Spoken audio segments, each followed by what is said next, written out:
Ya, arosain. So dito daw ang pako. To. Pako oh. So unsa may coordinate sign ani mga ka-TH dara oh. Dara oh. Ara. Ah. So hindi gyud magmahay ang ating kapwa ka-TH nitong markers niya kay exact location gyud ating ituro sa kanya mga ka-TH.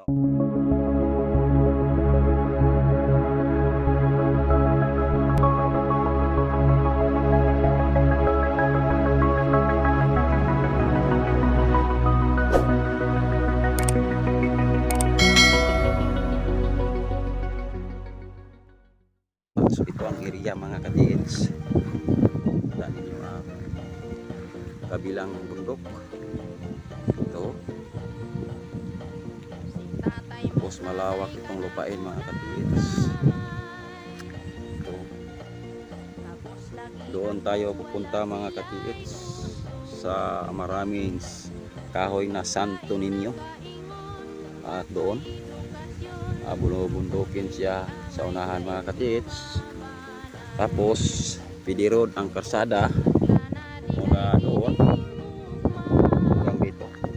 So surveillance sa area mga ka-TH kasi doon tayo pupunta daw. Kasi nandoon ang mapstone. Okay, so bye-bye lang mga ka-TH ang lahat mag-PM na gusto magpatulong. So isa-isahin lang natin sa pagpuntang inyong mga site. Lalo na nga kaya lang natin pagpunta kasi medyo malapit lang. Unahin lang natin sila mga ka-TH. Pasensya lang ang matagal na nag-request atin magpa-remap at magpalukit. So doon tayo sa unahan. So ito ang mga kahoy mga ka-TH. Japanese camp daw ito mga ka-TH. Yung kahoy mga ka-TH yung tinatawag na ambago. Yan.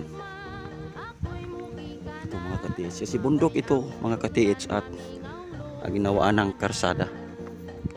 So dulhog ta sa unahan. Kasi doon na ang kasama natin nagpunta na sa unahan. So ang area mga ka-TH, kita ninyo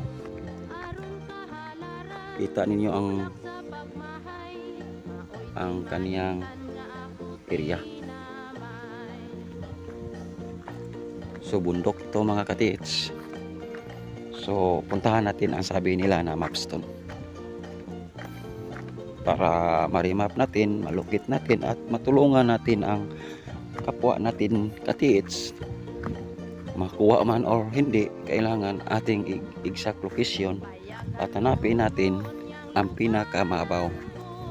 Hindi tayo mag-remap na basta-basta kung saan ang deposito, doon natin sila ituro, lalong-lalo na malaman natin sa tuang gamit na malalim. Doon lang tayo sa pinakalalim na 35 feet or 45 feet hanggang 55 feet, kaya pa yan sa mano-mano.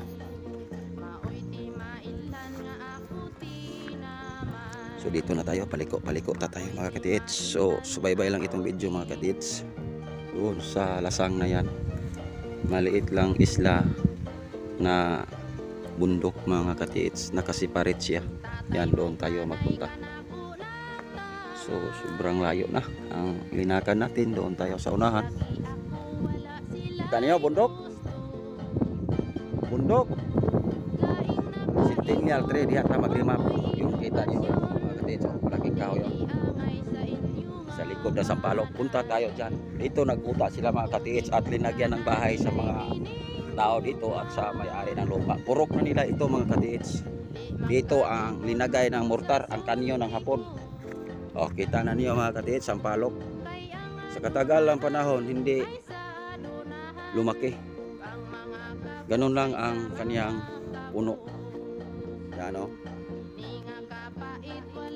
So dito ta sa Centennial Tree na sinabi nila dito, pero magpanyaya tayo mga ka-TH na hingi tayo ng tawad kasi disturbuhin natin ang nandito na hindi natin makita. So bago tayo mo pumasok sa area mga katiits, magtingin ta sa kanyang puno. Tingnan ninyo mga katiits. So,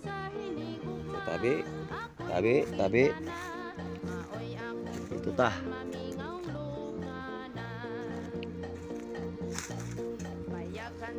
Yan mga katiits ang centennial tree.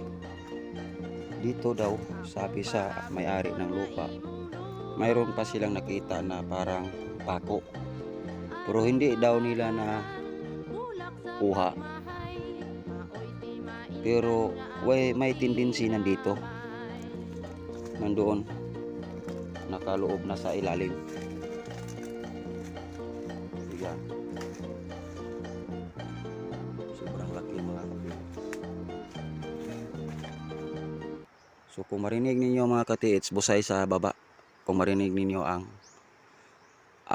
agos ng tubig. Doon sa baba mga katiits, nandoon ang Kawasan Falls, tinatawag na mayroong tubig init at mayroong tubig natural. So doon ta. So ito ang puno mga katiits. So dito daw pako. Dito so markers mga katiits, arrow sign. Tara. So arrow sign mga katiits.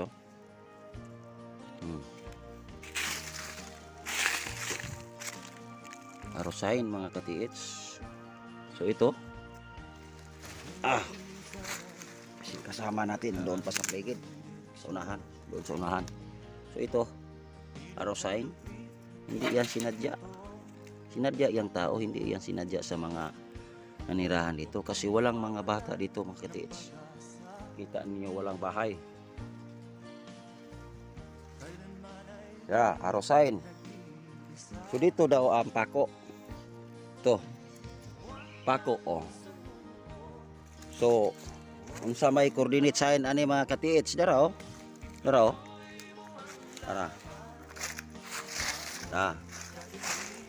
So hindi yun magmahay ang ating kapwa katiits nitong markers niya kay exact location yun ating ituro sa kanya mga katiits. Ito perting markers mga katiits.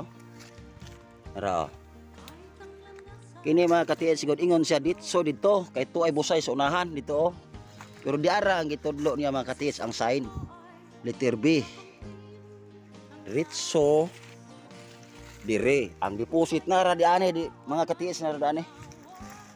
Sus gidrawingan pa di ay sa hapon mga katiits. Meron yung tao nakaharap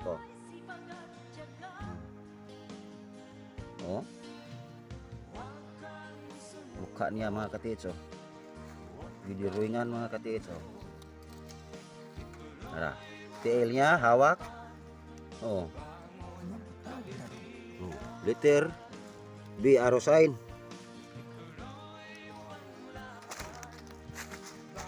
So diari imong signal. Diari. So madalian lang ang ating pag-remap mga katiits kasi sa hindi pa tayo nagpunta dito ngayon, agisin na nila sa ating messenger at atin ang na-remap mga katiits. So yan mga katiits, pagpunta natin dito konfirmado mga katiits. So sa paghukay dito mga katiits, at saka muna natin gamitan ng long range locator sa lahat nating gamit. Doon tayo, yan ang centennial tree mga katiits. Tapos sinanap natin sa paligid ang mga markers mga katiits na nagsabi na mayroong deposito ang area. So yan ang mga bato mga katiits. Yan naka stone alignment patungod dyan sa papuntahan natin ganina ang centennial tree. Kasi dito mga katiits, maraming hapon dito mga katiits kasi busay ang unahan. So yan sa itaas yon ang linagyan nilang puro doon dati ang mortar mga katiits, ang kanyon ng Hapon. Ito ang area mga katiits, sobrang malawak. Sakto mga katiits sa Second World War II. So kaon pagmani Dito mga sila katiits. naka-posting.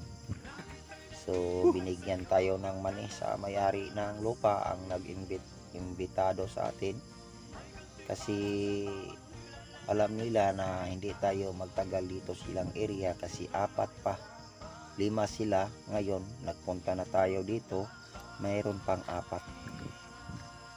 So lagi binigyan tayo na nilang mani. So dalhin natin mga katiits para hindi tayo mapasmo, mayroon tayong makain patungo sa ibang site na magpa-locate sa atin at magpa-remap. Kasi alam na nila kung ano ang aming nasabutan para dito mapas bago ako dito. mo kita mga katiits. So dili na to. So don't skip this Budawat. video, and maraming Walang yata salamat naman sa yung lahat ng mga mga katiits sa Luzon, Visayas, Pasmo and kita. Mindanao.